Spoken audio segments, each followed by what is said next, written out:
morning. Today is 22nd of May 2020 and I am taking class 6 Hindi. तो पिछले class में हमने एक नया चैप्टर स्टार्ट किया था, राब की मटकी।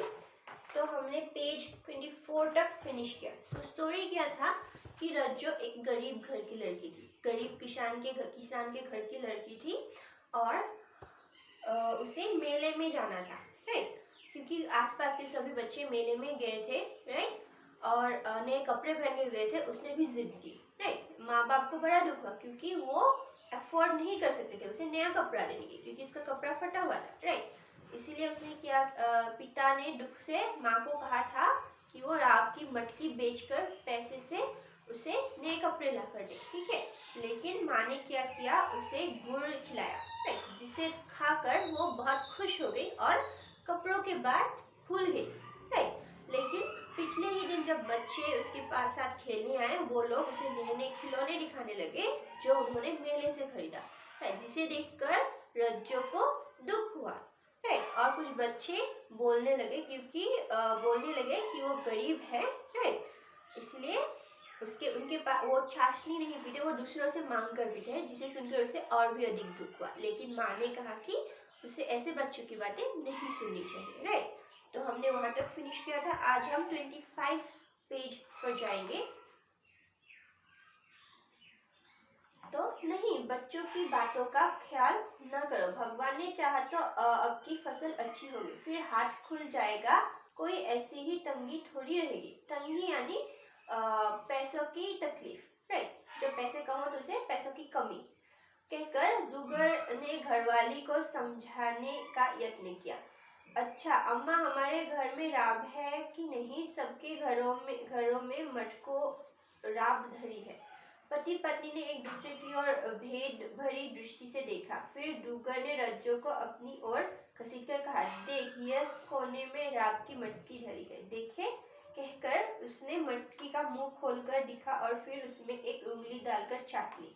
मानो इतने ही से रज्जो की आत्मा को शांति मिल गई हो और वास्तव में यह राब ही है, इसका विश्वास भी हो गया।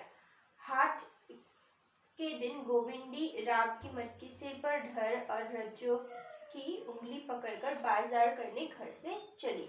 रज्जो ने पूछा, मटकी क्यों ले जा रही हो अम्मा? इसे बेचकर तेरे लिए नई ओढ़नी लाऊंगी ना? नहीं अम्मा। अच्छी अम्मा, इसे हम खाएंगे, फिर जीवन कहेगा कि हमारे तो राब के मटके धरे हैं। पेट का खाया कौन देखता है बिटिया? जब नई ओढ़नी पहनेगी ना, तब सब पूछेंगे रज्जो कहाँ से पाई, कहकर गोविंदी ने बालिका को फुसलाकर अपनी आंखें मसल डाली। सो व्हाट हैपेंड, जैसे ही पिछली बार की तरह उन्हें दुख हुआ, माता पिता को, बच्चों से ज्यादा माता पिता को दुख होता है जब वो बच्चों की मन की चीज उन्हें नहीं दे पाते, राइट। इसलिए हाट के दिन, बाजार के दिन वो उस मटकी को लेकर क्या करने के, उसे बेचने के, ताकि वो अपनी बच्ची को नए कपड़े दे सके। सारा बाजार छान डाला पर भी किसी ने 2 आने और किसी ने 3 आने से अधिक दाम उस छोटी सी मटकी का न लगाए। किसी ने कहा, राब तो आजकल सभी के घर में पड़ी है। कोई बोला, क्यों बेचती हो, है ही कितनी सी, घर में बाल बच्चे ही खा डालेंगे। अपने आस पड़ोस की स्त्रियों के सामने गोविंदी लाज से धसी जाने लगी। उसे निराश होकर मटकी सिर पर रख ली। सोचा, कल वो शहर में जाकर बेच आएगी, वो दाम भी चाहे अच्छे उठ जाए। दोनों माँ बेटी जैसी गई थी वैसी ही लौट आई। डूगर ने चिलम में आग धरते हुए पूछा, बेचकर नहीं आई? लेता ही कौन, थोड़े से पैसे में 2 गज गबरून थोड़े ही मिल जाएगी। चाहे सस्ती से सस्ती लो, पर 2 आने गज से कम में कभी नहीं मिल सकती। सो क्या हुआ, कोई भी उसे खरीदने के लिए तैयार नहीं था। पैसे बहुत ही कम मिले थे क्योंकि सभी के घर में था, राइट। तो इसलिए अम्मा ने सोचा कि वो क्या करेगी, शहर जाकर बेचेगी ताकि उसे थोड़े से ज्यादा पैसे मिल सके। उसकी आंखें भर आई। बालिका ने पिता की पीठ पर झूलते हुए कहा, बापू, यह ओढ़नी तो अभी अच्छी है, फिर रामलीला पर मंगा देना, हम तो राब खाएंगे, जीवन ने कहा था। चुप चुड़ैल, बड़ी जबान चलाने लगी है, माँ ने उसे डांट दिया। डूगर को समझने को कुछ बाकी न रहा। उसने स्त्री को शांत करने की चेष्टा करते हुए कहा, उसे डांटो नहीं, ठहरो, कल मैं शहर जाऊंगा और जमींदार बाबू के यहाँ भी। वो औरों की तरह नहीं है, थोड़ी बहुत दया रखते ही है। और मान लो कहीं नौकरी नहीं भी लगी तो फिर जैसे बनेगा थोड़ा सन लेकर घर लौटूंगा। रस्सी बटकर बेचने से 2-4 आने घर में आएंगे। सो क्या हुआ, वो खेती कर रहे थे, उनकी खेती अच्छी नहीं थी, राइट।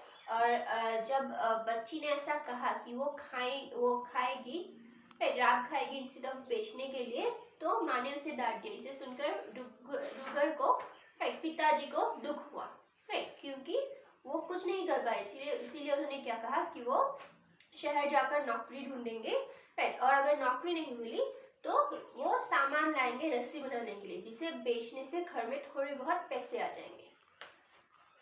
Next page. स्त्री ने सुलझे में कंडा लगाते हुए कहा, संतान भी तभी अच्छी लगती है जब 4 पैसे हों। पर डूगर ने जैसे कुछ सुना ही नहीं। वो लड़की का हाथ पकड़कर हुक्का थामे बाहर नीम की छाया में जा बैठा। आधी रात को गरजती हुई ऐसी घटा उठी कि मानो प्रलय आ जाएगी। छप्पर चूने लगा। डूगर ने 2 खाटे जोड़कर बांध दी और ऊपर से फटे गुड़र डालकर रज्जो को सुला दिया। पर यहाँ क्या, जमीन से मानो सोते फूट पड़े थे। देखते ही देखते सारे घर में पानी भर गया और फिर ओलों की मार ने तो छप्पर का तिनका तिनका बेच डाला। वे दोनों राम राम भजने लगे। रज्जो मारे डर के चीखने लगी। दिया बुझ गया, हाथ को हाथ नहीं सूझता था। अब करे तो क्या करे। जैसे तैसे रात कटी। दिन निकलने पर वर्षा का वेग कुछ कम हुआ और पति पत्नी ने एक दूसरे की ओर देखकर कहा, इससे तो अच्छा होता कि दीवारें भी गिर पड़ती और हम तीनों यहीं दबकर रह जाते। घर गृहस्थी सभी तो उजड़ गई। भगवान अभागों को मौत भी नहीं देता। रज्जो खाट पर बैठी बैठी सब देख रही थी, जैसे घर में गंगा माई ही प्रकट हो गई। चारों ओर जल ही जल दिख रहा था। छप्पर का फूट छितरा पड़ा था। घर गृहस्थी की चीजें कचमच की भांति पानी पर तैर रही थी। इसी बीच रज्जो चीख पड़ी, हाय अम्मा, राब की मटकी। सचमुच मटकी फूटकर खंड खंड हो गई थी। राब का निशान भी बाकी ना बचा था। वे तीनों आंखें फाड़कर उसी की ओर देखने लगे। तो क्या हुआ कि वैसे ही इतनी तकलीफें थी, तो बाद में क्या हुआ, रात को तूफान आ गया, राइट। और उनका घर कच्चा घर था, तो छत से पानी टपकने लगा तूफान की वजह से। तो पूरा घर के अंदर पूरा पानी पानी हो गया, जिससे देखकर, राइट, तूफान थमने का नाम नहीं ले रहा था। वो लोग जैसे तैसे उन्होंने रात काटी। लेकिन सुबह जब उन्होंने देखा तो वो सोचने लगे कि इससे बेहतर होता कि पूरा घर उनके ऊपर ही गिर जाता, राइट, ताकि वो आसानी से मर जाते, राइट। लेकिन अभी उनका सिर्फ छत टूटा है, राइट, सारा सामान खराब हो चुका है, बिखर गया है, तो अभी उनके पास चलने के लिए कोई और उपाय नहीं है। दुख के ऊपर उनके ऊपर और एक दुख गिर गया, ठीक है। और इसी में रज्जो ने देखा कि जिस राब की मटकी को देखकर वो इतनी खुश थी, वो भी टूट गया उस बारिश की वजह से, तूफान की वजह से, right. So this is the end of the story. Question answers हम नेक्स्ट क्लास में करेंगे, ओके। Thank you.